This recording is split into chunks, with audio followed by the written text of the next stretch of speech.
se encargaron a través de la internet, mucho en la República Dominicana, de lanzar todo tipo de comentarios, desde que aquí iba a haber una revolución hasta que de aquí no iba a pasar nada.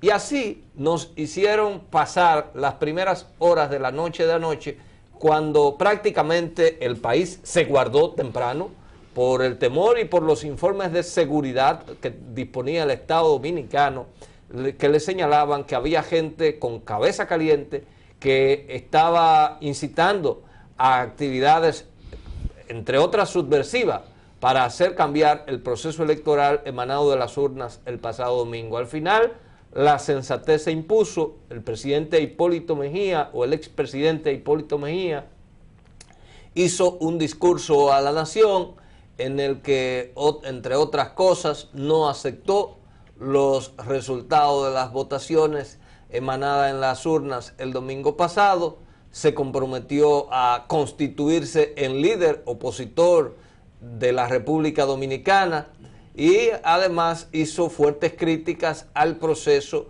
que se vivió aquí. Creo que este fue un discurso cargado de mucha energía de parte del presidente Mejía, que trató de dejar el asunto así, a ver qué pasaba, pero al final se concluyó en que Hipólito no dijo nada y que el proceso concluía, y que concluyó ya con sus palabras, que al prácticamente decir él que se convierte en líder de la oposición, lo que estaba diciendo era que los resultados electorales emanados de las urnas eran los que se impondrían. Exacto. Hay que ver la lectura que debe darnos el discurso de Hipólito Mejía. No es que no dijo nada, que mucha gente se conformó con decir no dijo nada. Él sí dijo.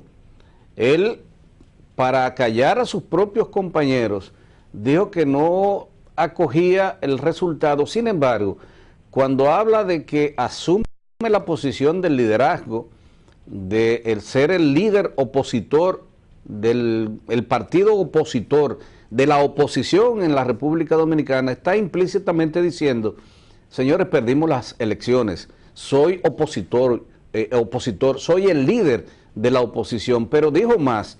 Hipólito Mejía dijo que asumía ese liderazgo de oposición hasta lograr la aprobación de la ley de partidos para que ese tipo de escogencia no volviera a darse. Si querían más claridad, con esa expresión Hipólito Mejía dijo tácitamente: ellos ganaron, aunque no aceptaba la forma, porque de acuerdo a él, y en eso fue bastante irresponsable, porque no aportó un dato sobre el supuesto fraude que le habían hecho a él y a su partido.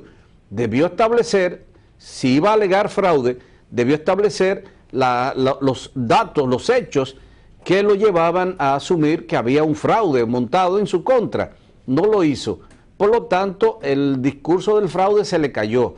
Ahora, cuando dijo que asumía como líder de esa oposición y que lo hacía para aprobar la ley de partidos, de manera que ese tipo de escogencia no volviera a darse en la República Dominicana, implícitamente admitió que el Partido de la Liberación Dominicana había ganado las elecciones pasadas. Ahora, algo tiene que quitarse de encima el presidente electo, Danilo Medina. Danilo Medina tiene que quitarse esa mancha y esa sombra de que él ganó en base a las triquiñuelas y en base al fraude y en base al engaño.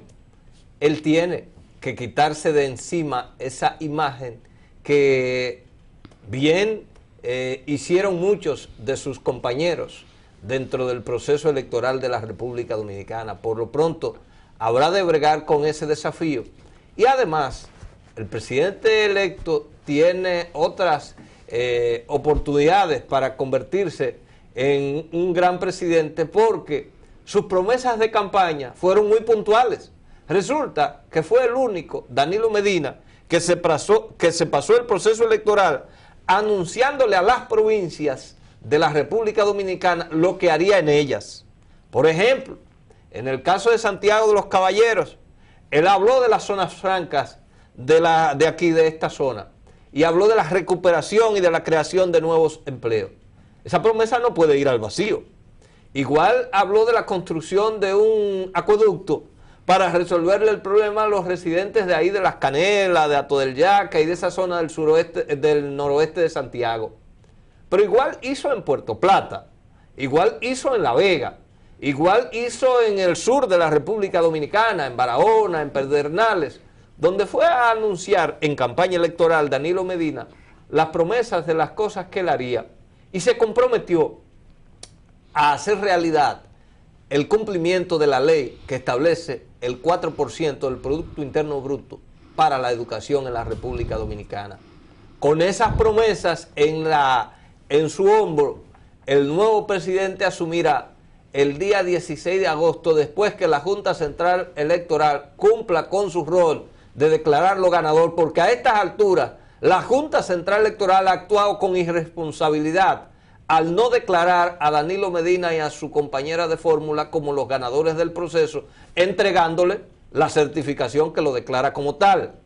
Pero al final, esa valentía del presidente de la Junta Central Electoral se le derrumbó, porque hasta emitieron un boletín número 11 con resultado final, cuando aún estaban todavía recontando unos votos en el exterior. Nosotros alabamos el trabajo de la Junta Central Electoral y le hicimos el reconocimiento y defendimos la parte institucional de que en este país hay que tener respeto por la institucionalidad, pero también asumimos la crítica de que ha actuado con irresponsabilidad en las últimas horas ese organismo, el organismo comicial de la República Dominicana. Mira, no hay que olvidar que el candidato electo del Partido de la Liberación Dominicana prometió una serie de obras en los primeros 100 días, sí.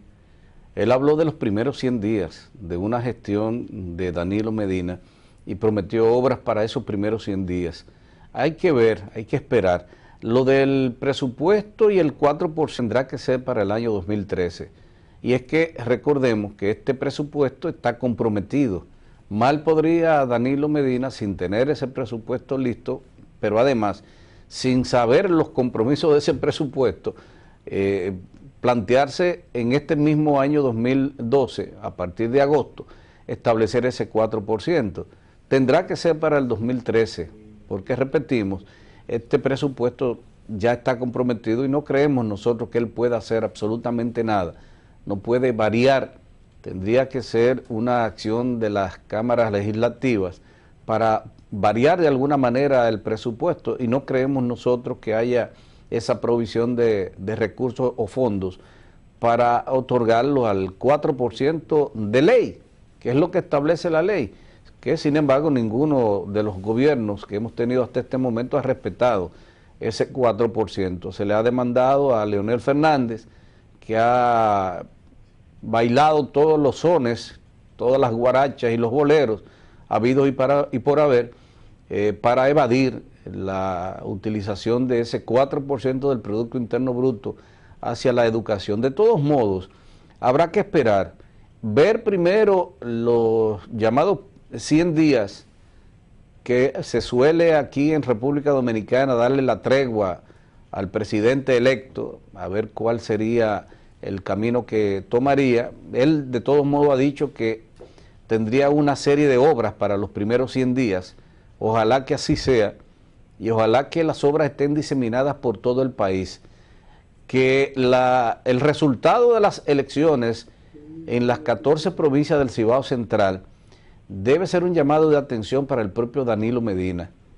El PRD se llevó prácticamente todas las provincias del Cibao Central, y es que la acción del gobierno en el Cibao Central y en la zona norte del país, si bien podría calificarse ni siquiera de tímida, porque es que la inversión aquí no se ha sentido, no ha sido al mismo nivel que la inversión, por ejemplo, en la zona sur. Y no es que no querramos que haya inversión en la zona sur, ciertamente el sur, el este, reclaman y necesitan inversión, la misma frontera en toda su extensión reclama y precisa de una inversión, pero la equidad en esa inversión no se dio y ni se ha dado en ninguno de los gobiernos del Partido de la Liberación Dominicana.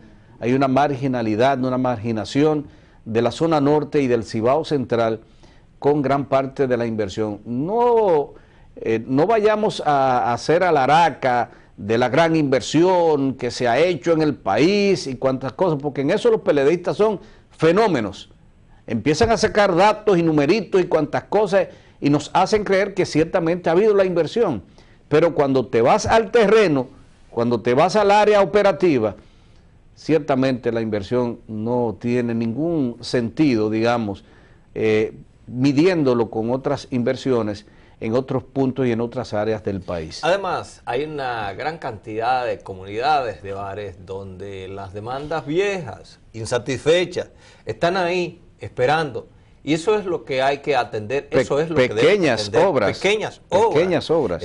Acueductos, caminos vecinales, sistema de drenaje, alcantarillado, la recolección de los desperdicios sólidos de las ciudades. Y no entendemos, Santiago, perdón, cómo hay que esperar a las elecciones para pavimentar calles y carreteras, porque hay que esperar las elecciones para eso. Porque la cultura nuestra de ese balaguerismo todavía entronizado en el poder, cree que el Estado y el gobierno son parte de un sistema dadivoso, que lo que hace es convertirse en el padre bueno cuando le conviene y el papá malo cuando no le conviene. Pero ese desafío lo tiene la nueva autoridad que habrá de instalarse el 16 de agosto, que posiblemente sea lo mismo que lo que tenemos ahora, con algunos rostros nuevos, pero con la firme decisión de un presidente que dice que se mantendrá humilde y que le pide a Dios mantenerlo humilde y no dejar de mirar para abajo, que es lo que le ha faltado a muchos aquí en la actualidad, en este ahora. Muchos que se subieron en el palo y jamás han vuelto a bajar de él. No han mirado nunca a los que estaban un poquito más allá. Y aquello de que andaban en chancleta y andan en grandes jipetas, dicho de esa manera, era una gran verdad a la que habremos de recurrir. Pero esa es nuestra realidad y esa es parte de la realidad con la que vamos a tener que seguir viviendo. Hay una responsabilidad de la oposición, el gobierno que asume tendrá que entrar en un proceso de negociación de muchas cosas con los opositores. El presidente Mejía habló de que él era un líder de la oposición para que se cumpla la ley, para que se aplique la ley de partidos políticos, pero ¿con cuál Congreso? ¿Con cuál Congreso va Hipólito Mejía a asumir que se obligue a cumplir con la ley de partidos políticos a un Congreso que le quedan 4 años todavía de ejercicio? No, pero yo creo que, mira, es saludable el anuncio de Hipólito Mejía, yo creo que es saludable. Sí, pero tampoco con esa firmeza de creerte que tú eres el que puede decidir no, pero eso. Discúlpame, son 2 millones y pico de personas que votaron por el Partido Revolucionario Dominicano. ¿Dónde se legisla? Pero bueno, hay mecanismos de presión que puede aplicar el PRD. Yo creo que, y estoy totalmente de acuerdo con que Hipólito Mejía asuma, porque una de las críticas más fuertes que hemos hecho siempre es la falta de oposición. El PLD ha hecho lo que le da la gana, porque no tenemos un partido de oposición, y si Hipólito Mejía asume como tal, yo creo que lo que hay que hacer es saludarlo y abrazar la idea y prohijar que ciertamente haya oposición aquí, porque de esa manera el PLD no podrá hacer lo que vive haciéndolo constantemente aquí, haciendo lo que le da la gana, porque no hay un partido de oposición que le llame la atención y que le diga, te paro el país, te hago esta o aquella acción, si insistes en hacer esto. Yo creo que ciertamente hay que abrazar y apoyar la idea de Hipólito Mejía de que efectivamente asuma como un líder de la oposición. Pero ¿sabe cuál es el asunto? Que él primero tiene que arreglar su propio partido. Usted ve, ya eso es otra cosa.